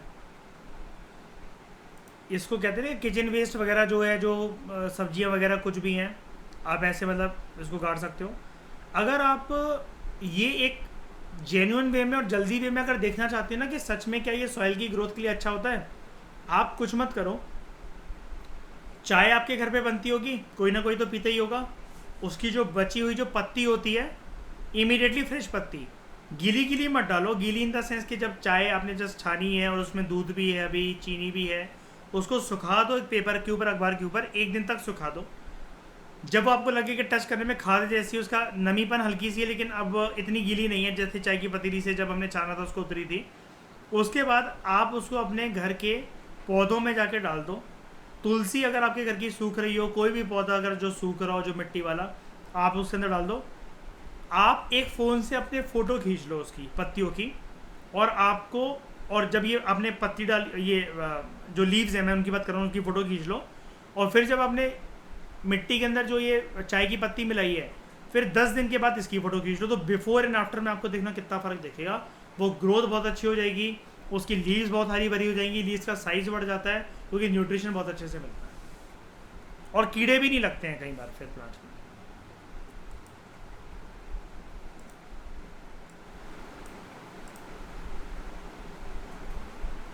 फिर स्टबल बर्निंग पराली का धुआं। श्रेया तुम लोग ही भेज दो दिल्ली वाले के पास, दिल्ली वालों के पास, ठीक है। हाँ, और गौरव इस चीज़ में तुम भी पीछे नहीं हो। ये यूपी और पंजाब वालों ने घेर घेर के 2016 से, मयूर आपको याद ही होगा वो दिवाली है ना, जब 10 दिन के लिए आंखें चुपती थी सारे दिल्ली वालों की, और कहा जाता था कि अब दिल्ली वाले आराम से 30 सिगरेट पी सकते हैं डेली, क्योंकि अगर वो नहीं भी पी रहे हैं तो हर एक सांस में उनकी सिगरेट है, ठीक है। स्टबल बर्निंग, स्टबल बर्निंग जो है, it is intentionally setting fire to the straw stubble, जिसको कहते हैं कि हार्वेस्टिंग के बाद जो लेफ्ट ओवर जो क्रॉप की जो डंडियाँ होती हैं वो बचती हैं, उसको कहा जाता है। मैं आपको बताता हूँ, पहले एक बारी फ़ोटो दिखा दूंगा, फ़ोटो से पहले लेकिन आप एक बारी मेरा वाला डायग्राम देख लो जरा।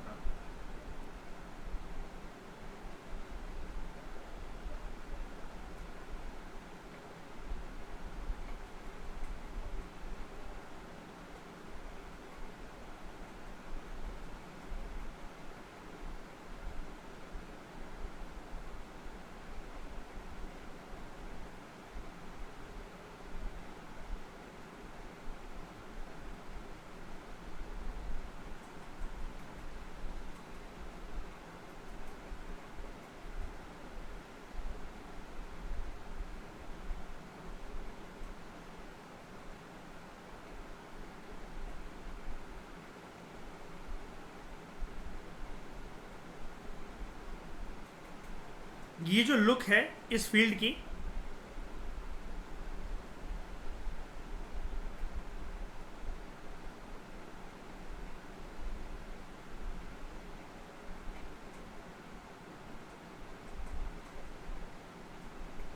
ये है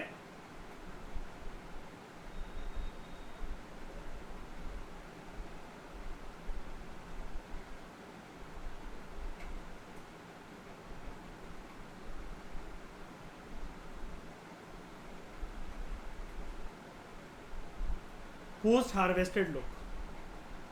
क्यों? टहनी देख रहे हो, काट दी मैंने हार्वेस्टिंग के बाद, नीचे सिर्फ ये बचा हुआ है, ठीक है। अब इसको क्या है, इसको, ये जो डंडी है,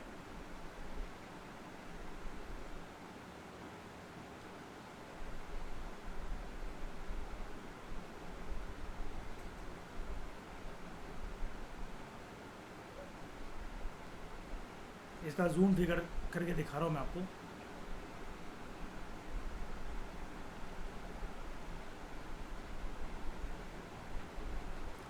इसको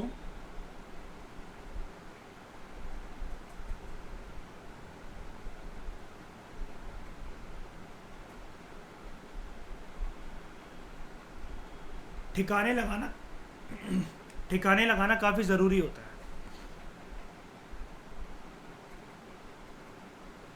क्यों?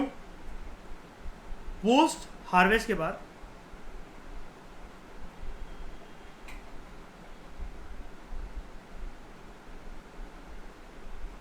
फ्रेश स्विंग भी तो करनी है।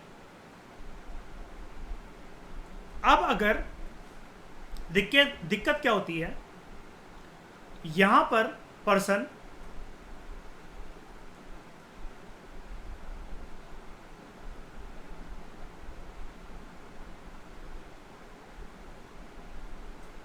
मैन्युअली ये वाला काम करे तो इट इज वेरी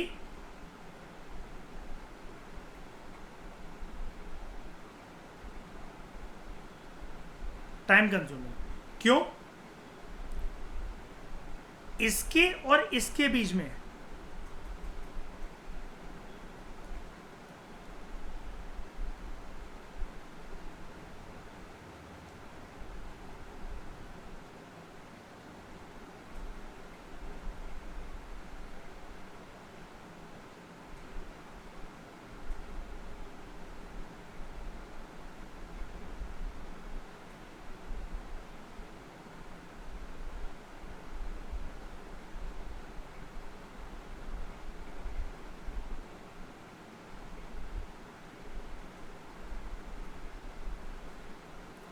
हद से ज़्यादा कम टाइम होता है।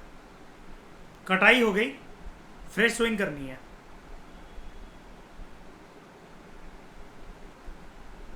तो फार्मर्स आर इन अ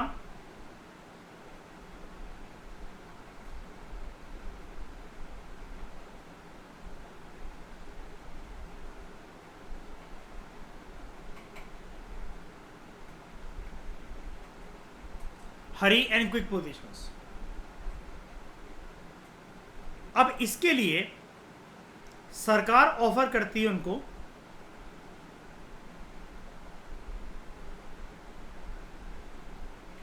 ये जो लेफ्ट ओवर रेसिड्यू बच गया है पोस्ट हार्वेस्टिंग के बाद, जिसको स्टबल बोला जा रहा है, छोटी छोटी लकड़ियों को, टहनियों को, डंडियों को, कि तुम इसको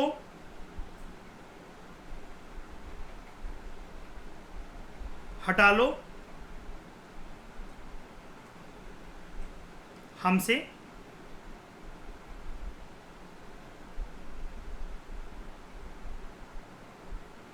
टेक्नोलॉजी लेकर।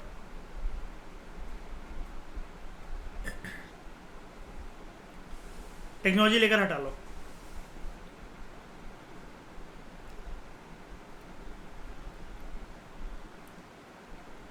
प्रॉब्लम भरी बात क्या है?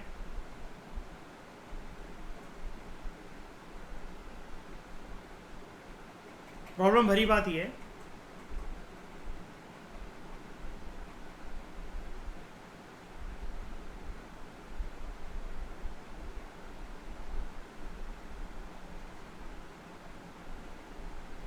टेक्नोलॉजी फ्री नहीं है।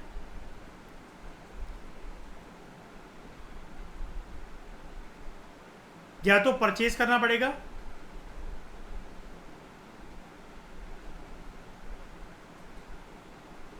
या बोरो करनी पड़ेगी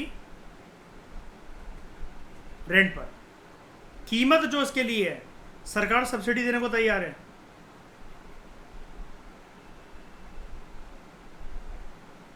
कीमत लेकिन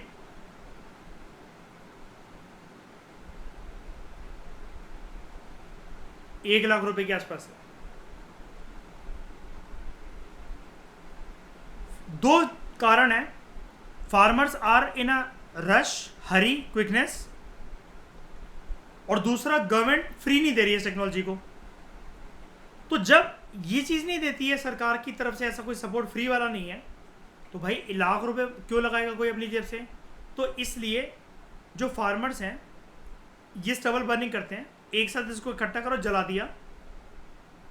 क्योंकि एक तो जल्दी है, फ्रेश सोइंग करनी है, कम टाइम है, बहुत बहुत कम टाइम, 1 महीने से भी कम टाइम होता है। दूसरी चीज़ ये है, मतलब जैसे दिवाली से पहले जो कटाई हो गई है या दिवाली के बाद हो गई है, उस टाइम पर फिर फ्रेश सोइंग करनी है। सरकार ये टेक्नोलॉजी वगैरह ये स्टबल को रिमूव करने के लिए दे रही है, लेकिन रेंट पे दे रही है, और या तो ख़रीदना पड़ता है फार्मर्स को। 1 लाख रुपए कीमत होती है और रेंट कॉस्ट भी काफ़ी ज़्यादा होती है, जिसको बड़े सारे फार्मर्स बियर नहीं कर सकते। इसलिए फार्मर्स इस केस के अंदर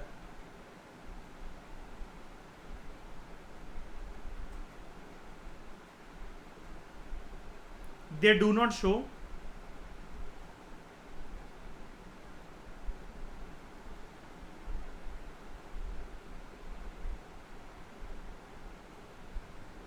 एथिकल स्टैंडर्ड्स।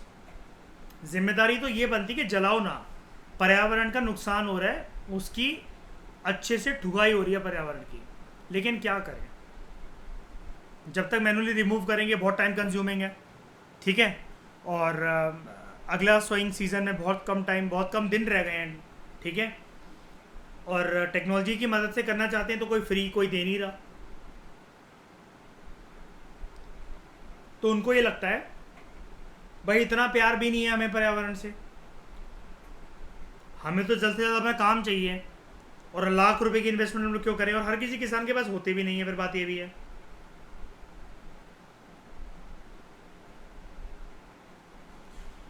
पूरा इशू समझ में आ गया? अब समझ गए ये इंटेंशनल क्यों है? ठीक है, तो यहाँ एनालिसिस देने वाली बात इसलिए मैंने आपको डिटेल में बता दिया। अब चलो जल्दी करते हैं इसको। स्टबल बर्निंग जो है, it is intentionally setting fire to the straw stubble. अभी स्ट्रॉ क्या है, स्ट्रबल क्या है, ये जो लकड़ियाँ मैंने बनाई हैं ये, ठीक है। That remains after grains like paddy wheat have been harvested. मैंने बताया ना, यहाँ पर क्या लिखा मैंने, पोस्ट हार्वेस्टेड लुक। तो stubble burning makes both the soil and air poisonous. Delhi वालों ने भुगता है और हर साल भुगतते हैं, 2 बार से ऐसा नहीं हो रहा है मयूर, है ना। तो माइक्रो ऑर्गेनिज्म जो है which are present in the upper layer of the soil as well as its organic quality, it gets affected. इसकी वजह से स्टबल बर्निंग जो है ये ऑलमोस्ट इंडिया के हर एक पार्ट में प्रैक्टिस करी जाती है, लेकिन ये सीवियर कॉज ऑफ कंसर्न है for national capital region. Stubble burning जो है पंजाब, हरियाणा और यूपी में होती है। To clear the fields after sowing of rabi crop from the last week of September to November. मैंने बोला ना दिवाली के आसपास, which is causing severe pollution to NCR region in the winter. और ये फिर जाकर ये स्टबल बर्निंग जब ये सर्दियों के कोहरे के साथ मर्ज हो जाती है, फिर ये क्या बनाती है, क्योंकि ये सब तो रिलीज कर ही रही होगी ना, ऑक्साइड्स ऑफ नाइट्रोजन, सल्फर वगैरह, ये सब कुछ रिलीज हो रहा होगा, है ना, स्मोक। तो ये अच्छा होता है गौरव, दिल्ली वालों के लिए हुक्का पार्लर बन जाता है, बिल्कुल नॉर्मल है, चलता फिरता। इससे उन लोगों को, उन बुजुर्गों को बहुत दिक्कत होती है जो अस्थमा या फिर ब्रोंकाइटिस से सफ़र कर रहे होते हैं। तो there is only a 2 or 3 weeks time window between the harvesting of paddy crop and the sowing of the next crop. तो जो पॉल्यूशन लेवल होते हैं, they quickly rise leaving the NCR region, gasping for breath, मतलब सांस भी नहीं आती लोगों को यहाँ पर। And burning crop residue is a crime under IPC and under the air pollution control act of 1981। NGT ने जो है, it has band crop residue burning in the states of Rajasthan, UP, Haryana and Punjab, लेकिन ये प्रैक्टिस फिर भी prevalent होती है, ठीक है। श्रेया छोड़ दो इन सब हरकतों को फिर, ठीक है। गौरव तुम भी हाँ, कन्वेंशन बना दिया, सही बात है। अच्छा, 2015 का यूपीएससी के क्वेश्चन के बारे में बहुत महीनों से जिक्र कर रहा था मैं, ऑलमोस्ट 1 साल से फाउंडेशन कोर्स में आपको बताया जा रहा हूँ, है ना, ये वाला क्वेश्चन जो टीना डाबी वाले पेपर में आया था। एंड ये वाली बुक कितनी अच्छी है, देखो इसने हर एक आस्पेक्ट को एड्रेस कर रखा है, यानी कि इस बुक के अंदर हर एक वो कंटेंट है जो कि फ्यूचर में आने वाला है काफ़ी हद तक, और एड्रेस हो जाएगा वो से, और जो पूछा जा चुका है उसका भी एनालिसिस और एक्सप्लेनेशन गिवन है, ताकि अगर प्रीवियस ईयर क्वेश्चन के मॉडल के बेसिस पर कभी यूपीएससी कुछ बनाने की कोशिश करता है तो आपकी मदद हो सके। Mumbai, Delhi, Kolkata, they are the 3 mega cities of the country, but the air pollution is much more poisonous problem in Delhi. Mumbai में नहीं है, कोलकाता में इतनी नहीं है, क्यों, as compare to the other 2, why is this so. 200 word के क्वेश्चन आते थे उस टाइम पर, और 12.5 मार्क्स का एक क्वेश्चन होता था, 20 क्वेश्चन आते थे, इक्वल मार्क्स होते थे सबके, ठीक है। अब यहाँ पर क्या, मुंबई के बगल में कौन सा पानी का सोर्स है, अरेबियन सी। कलकत्ता के आसपास बंगाल की खाड़ी। दिल्ली क्या है, बीच में फंस जाता है, लैंडलॉक्ड सिटी। तो हवा, अगर मान लो कोई प्रदूषण है भी कोलकाता में, इंडस्ट्रीज वगैरह ऐसा तो है नहीं कि नहीं चल रही होंगी, या मुंबई में कोई नहीं होगी, लेकिन आपको पता है कि समुद्र के आसपास जो हवा है, वो याद है कंसेप्ट ज्योग्राफी में जो हम पढ़ते हैं 6th क्लास में, land breeze and sea bridge. रात को रोज हवा का आना जाना लगा रहता है, तो वो उड़ा कर ले जाती है पॉल्यूशन को। आपके कमरे के अंदर मान लो कि भगवान के मंदिर की एक धूप जल रही है, ठीक है, अगर कोई वहाँ पर वेंटिलेशन का सोर्स नहीं है तो वो धुआं भर जाएगा, आपकी आंखों के सामने आ जाएगा, आपको खांसी भी होने लगेगी।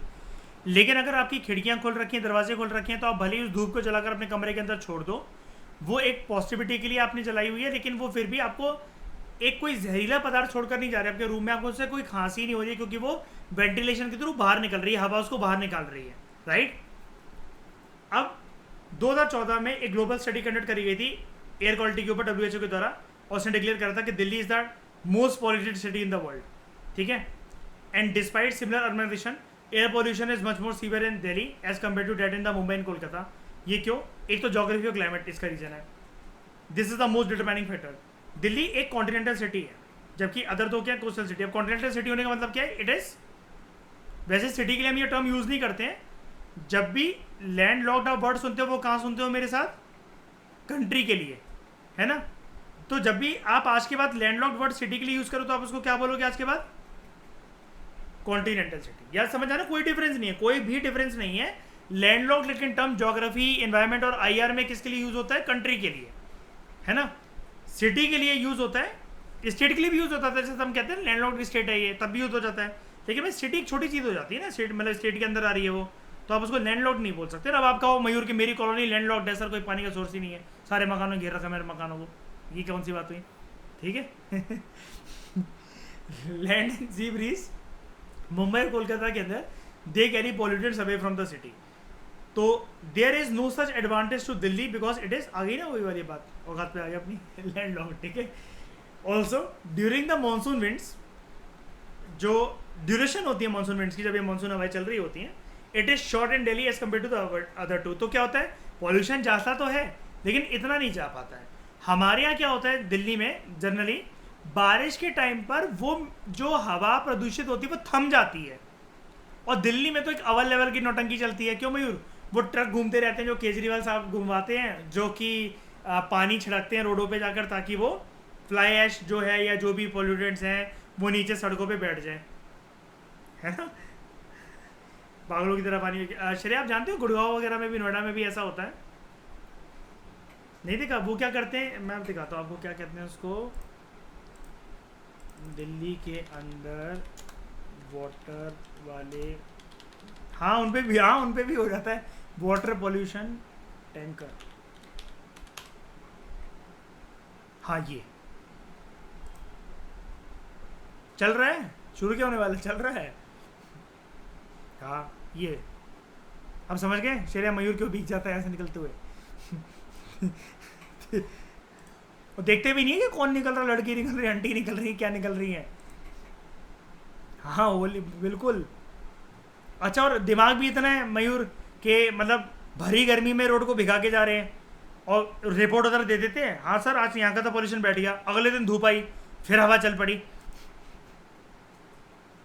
तो एक्चुअली ये वाला पंप होता है। हाँ ये, और ये क्या करता है, जो भी पीछे से आ रहा होता है ना श्रेया, जैसे ये बाइक वाला है अभी इसके पीछे हो रहा है, तो ये इधर उधर घूमता रहता है 360 डिग्री। किसी किसी के तो, अरे एक बाइक वाला था ये ना, गलती से एक बार मेरे सामने झुक गया था, नीचे हो गया था बिल्कुल उसके मुंह पे।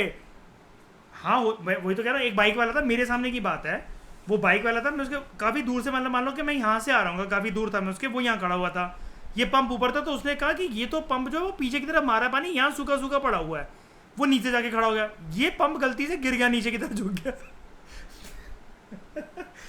वो बेचारा ट्रैफिक जाम लगा हुआ था, वो वहीं खड़ा रहा। अब जाम क्या मतलब, आगे पानी, ये जब तक ट्रक नहीं निकल रहा था, रेड लाइट थी, ये चलता रहता है ये बेशर्मों की तरह, जब तक पानी नहीं खत्म हो जाता।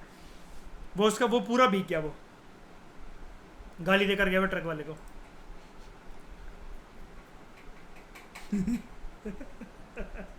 हाँ सही बात है, ये भी तो सोच लीजिए, वेरी गुड यार, ये तो कभी ध्यान ही नहीं दिया मैंने। डीजल का, हाँ डीजल का ट्रक लगे पानी छिड़क रहे हैं, मतलब एक फ्लाई ऐश को सेटल डाउन कर रहे हैं, दूसरी रिलीज पहले ही हो रही है। ये लो सर, नील कर दिया, नील। तो duration of monsoon winds is short in Delhi as compare to the other two. Delhi faces severe cold wave also in winter as compare to the other two, ठीक है। तो फिर उसके लिए क्या करा जाता है जब कोल्ड वेव चलती है यहाँ पर दिल्ली के अंदर मयूर, पॉन्ड्स की कोल्ड क्रीम लगाते हैं लोग, ठीक है। तो कोल्ड क्लाइमेट जो है यहाँ पर एक टेम्परेचर इन्वर्जन क्रिएट करता है, जो कि पॉल्यूशंस को ट्रैप कर लेता है। टेम्परेचर इन्वर्जन मतलब क्या, अब जो वो ठंडी हवाएं होती है ना, वो भी एस्केप नहीं हो पा रही हैं। अब कोल्ड वेव चली जा रही है, गर्मियों में हीट वेव चलती रहती है, चलो गर्मियों में हवाओं में तेजी फिर भी रहती है, सर्दियों के अंदर वो हवाओं के अंदर कोल्ड हवाएं, तो आपको पता है ना कोल्ड हवा भारी होती है, इतना पता है। वार्म एयर राइजेस अपवर्ड, हमने ज्योग्राफी के अंदर एक रूल पढ़ा था, और कोल्ड एयर जमीन के पास रहती है। तो ये क्या करते हैं, पॉल्यूटेंट्स को मर्ज कर लेती है, and it results into smoke for longer duration. आप जहाँ पर आर्मी वगैरह वाले जो इलाके रहते हैं, आप कभी वहाँ पर जाके देखो, सिर्फ दिल्ली की बात नहीं कर रहा, अपने इलाके जाकर देखो, कई बार भी जैसे जो ये कैंट वाले कैंटोनमेंट एरिया जो बन रखे होते हैं, आप वहाँ पर सर्दियों की रातों में ना, आप अच्छे से अपने घर से निकले हो, आप इधर उधर घूम रहे हो, फॉग है, दिख रहा है, सब कुछ है, लेकिन एक कैंट वाले इलाकों में मयूर, अब धौलकुआं वगैरह जैसे इलाकों में दिल्ली में कुछ नहीं देख सकते पास पास तक, सामने खड़ा बंदा ना देखे आपको। और वो कोई स्मोक, और वो एक्चुअली वो पूरा का पूरा कोहरा नहीं है, वो स्मोक के साथ मिक्स होकर ज्यादा वाइटिश दिखता है वो। क्यों आशिमा, होता है क्या ऐसा कि नहीं होता?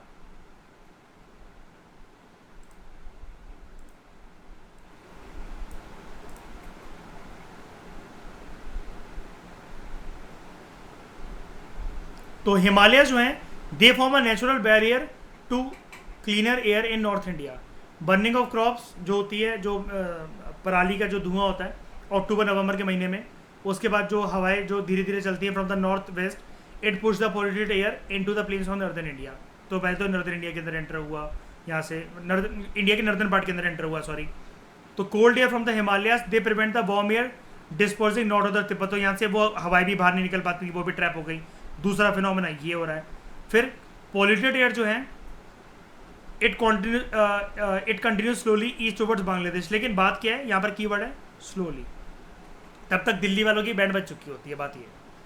अब अगर वो हवाएं कहीं जा ही नहीं रही हो तो ये फिर मयूर उसके बाद दिवाली टू दिवाली फिर धुआं ही फंसा रहे, वो गायब कैसे हो जाता है, न्यू ईयर तक आते आते वो बांग्लादेश की तरफ मूव कर जाती हैं फिर वो। लेकिन जितने रास्तों से वो गुजर रही होती हैं यहाँ पर सारे लोगों को दिक्कत देकर जाती हैं वो। दिल्ली, आगरा, कानपुर, वाराणसी, पटना और बांग्लादेश।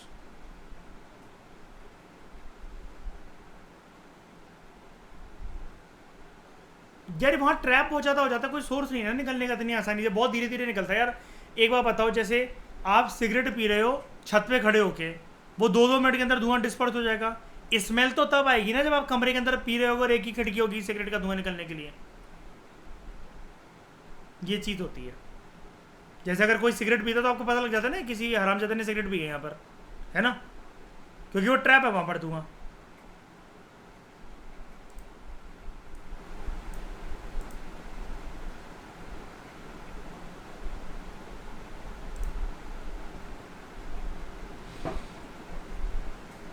नॉर्मल कंडीशंस क्या हैं? वार्म एयर आपको पता है उसकी अपवेलिंग होती है, वो ऊपर की तरफ जाती है। फिर ठंडी हवाएं, फिर कोल्डर एयर है, ये नॉर्मल कंडीशंस होती हैं जब कुछ नहीं होता। टेम्परेचर इन्वर्जन में क्या होता है, ठंडी हवाएं जो हैं और वार्म एयर जो नीचे लेयर है, अब वो क्या करता है, ये रोटेट हो जाती है, वो कोल्डर एयर डेंस कर जाती है नीचे की तरफ। जब वो नीचे की तरफ जाती है तो वो भारी तो है ही, और ये एक्चुअली जो लिखा हुआ है ना, ये मैं आपको बता देता हूँ, ये होता है विंटर सीजन के अंदर, विंटर्स के अंदर, ठीक है। स्मोक में क्या है, यहाँ पर इन हवाओं के साथ साथ एयर प्लस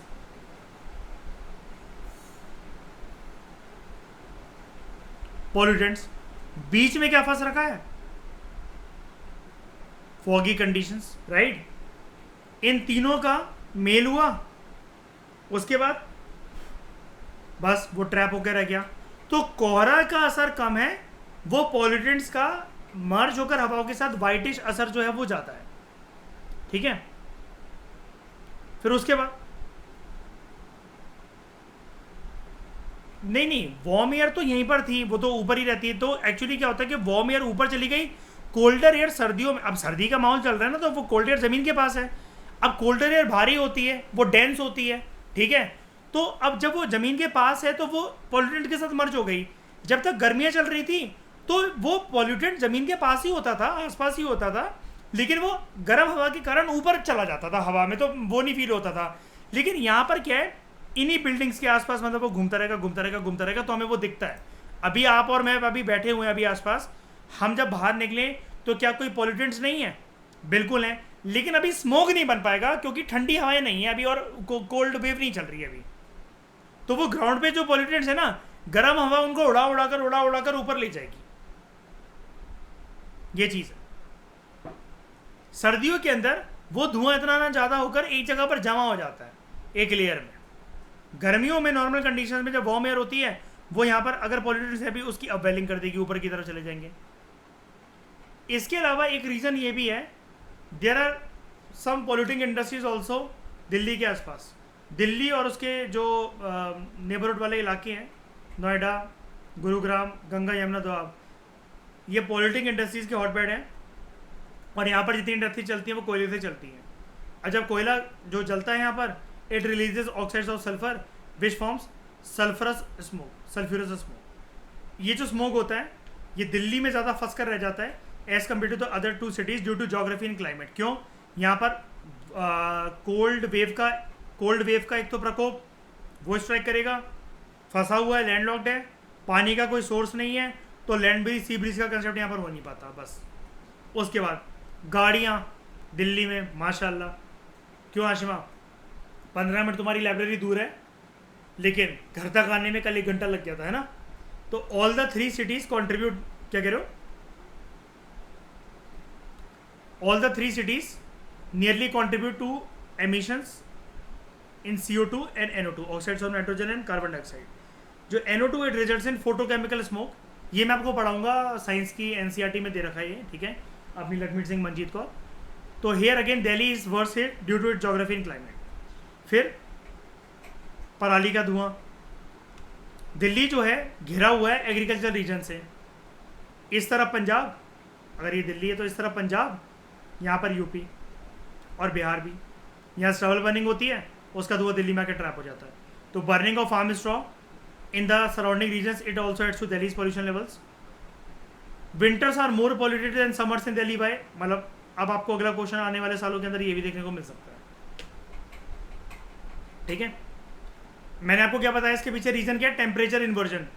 जो ठंडी हवाएं होती हैं वो कैसी होती है अपने आप में नेचर में, भारी, डेंस, तो वो कहाँ रहेंगी, ग्राउंड लेवल पे ज़्यादा रहेंगी ना। और वहाँ पर अगर कोई इनको पॉल्यूटेंट्स अगर मिल गए तो क्या मैं ऐसा कह सकता हूँ कि पॉल्यूटेंट्स होने की वजह से वजन और ज़्यादा बढ़ गया फिर तो। और फिर कोहरे का भी प्रकोप है, और पीछे से कोई भी चीज़ उस कोहरे को हटने नहीं दे रहा, क्योंकि सीजन ही ऐसा चल रहा है जिसमें कोल्ड वेव आती चल रही है, वो सारी पॉल्यूटेंट्स के साथ मिक्स होती चल रही है ना।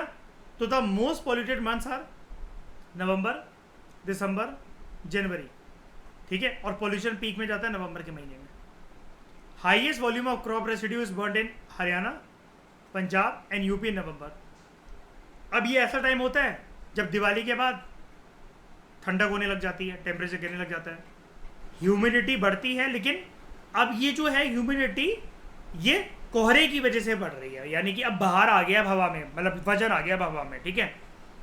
ये रिजल्ट करता है टेम्परेचर इन्वर्जन के फिनोमेना में कि अब वो जो वजनदार हवाएं हैं वो नीचे की तरफ रहती हैं। अगर नीचे की तरफ नहीं रह रही होती, गर्मियों में कभी आपने देखा है कि आपकी बालकनी के अंदर ओस की बूंदें जमी हो कभी, तो अभी क्या हम हवा में बैठे, क्या कोई वाटर मॉलिक्यूल्स नहीं है क्या हवा में, बताओ। अभी आप अपने फ़ोन की स्क्रीन को लो और ऐसे ना भाप देकर उसको फूकने की कोशिश करो, स्क्रीन के ऊपर कुछ नहीं आएगा, ठीक है। लेकिन सर्दियों में आप देखो कई लोग फ़ोन और अपनी घड़ियाँ से क्लीन कर लेते हैं, ठीक है। तो cold, foggy, windless days it helps in the accumulation of pollutants and locally the burning of leaves also picks up in November, ठीक है। अब इसके लिए तो देखो एक काम ये करा जा सकता है, जो पत्तियां वगैरह जो जलाई जाती हैं, जैसे जो पेड़ों की कटाई होती है, जो भी चीज़ें हैं, इसके लिए सरकार को क्या बोलना चाहिए, क्या इनकरेज करना चाहिए जिससे एनवायरनमेंट की हेल्प भी हो जाए।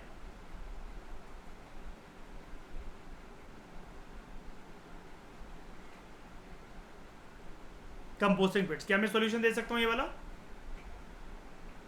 पत्तियों को जलाना क्यों है, गाड़ दो ना, है कि नहीं, पार्कों में। लेकिन एक बार बताओ, आप कितने आपको दिखते हैं ये माली वगैरह के जो पत्तियों को गाड़ रहे हो, सब जलाते हैं कि नहीं जलाते हैं। और उसके साथ साथ पन्नियां भी रख देते हैं उस पर, जो पार्कों में लोग खाना वाना खाकर गए होते हैं, कुछ भी होता है, एक ही जगह पर सब ढेर जला देते हैं।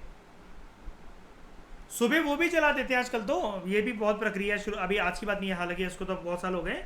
ये जो रोड पे झाड़ू लगाते हैं ना, जो आते हैं सरकारी कर्मचारी, ये जो एक जगह कूड़ा इकट्ठा करा और बगल में जलाकर चले गए। अब तो वो थोड़े से कानून वगैरह सेट है तो भर लेते हैं, अब वो एक अपने जो लोहे की वो लेकर आते हैं, लेकिन ज़्यादातर मतलब कहीं ना कहीं कोने में जाके जला देते हैं कि कौन ही फेंके। और अब दिल्ली में आजकल मयूर आपको पता ना, कूड़े के जो ढेर हैं कितने बढ़ रहे हैं। दिल्ली पूरा एक विलेज एरिया होता चल रहा है, पूरा का पूरा। क्यों आशिमा, जनकपुरी अब रहने लायक जगह बन गई है। अब जनकपुरी काफ़ी पॉश माना जाता है, दिल्ली के काफ़ी इलाकों में रहने लायक जगह है। ये साकेत वगैरह के अंदर आपको दिखता है कि मतलब ये बहुत साफ़ सुथरी सड़कें हैं, आराम से आप घूम सकते हो। हाँ, एमपी तो है ही अपना, ठीक।